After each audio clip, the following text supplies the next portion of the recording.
নমস্কার বন্ধুরা, দীপশিকাস কিচেন ওয়ার্ল্ডে সবাইকে স্বাগত জানিয়ে আমার আজকের রেসিপি শুরু করছি।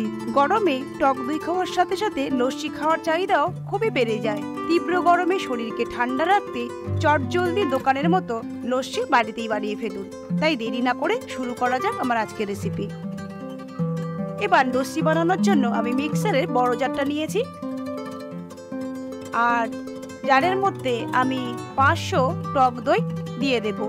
আমি টক দইটা বাড়িতে বসিয়েছি, আপনারা চাইলে দোকানের টক দইও ব্যবহার করতে পারেন।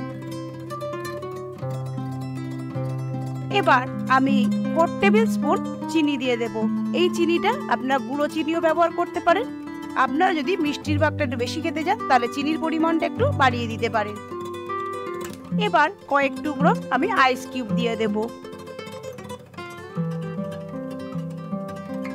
1/4 টিস্পুন এলাচ গুঁড়ো আর 1 টিস্পুন গোলাপ জল দিয়েছি। সমস্ত কিছু একসাথে দিয়ে আমি 2 মিনিটের জন্য ব্লেন্ড করে নেব। আমি কোনো জল ব্যবহার করিনি, তবে আপনারা চাইলে এখানে 1 কাপ জল ব্যবহার করতে পারেন।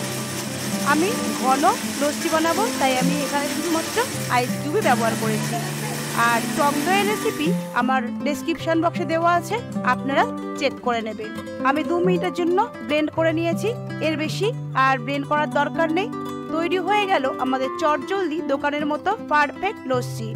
এবার লস্যিটা আমি মাটির গ্লাসে সার্ভ করব। এই ঠান্ডা ঠান্ডা লস্যি শুধু স্বাদেই নয়, স্বাস্থ্যের জন্য অনেক উপকার। লস্যি খেলে শরীর হাইড্রেটেড থাকে। এবার আমি ওপর থেকে একটু করে মালাই দিয়ে দেব। এই মালাই ছাড়া লস্যির স্বাদ অসম্পূর্ণ। কুচিয়ে রাখা কিছু আমন্ড ও পেস্তা ওপর থেকে ছড়িয়ে দেব। এই আমন্ড ও পেস্তা আপনারা নাও দিতে পারেন, এটা অপশনাল। আপনারা শুধু মালাই দিয়েও সার্ভ করতে পারেন। আপনারা দোকান থেকে শুধুমাত্র লস্যি না কিনে ঘরেতেই খুব সহজেই লস্যি বানিয়ে পরিবারের সাথে এনজয় করুন।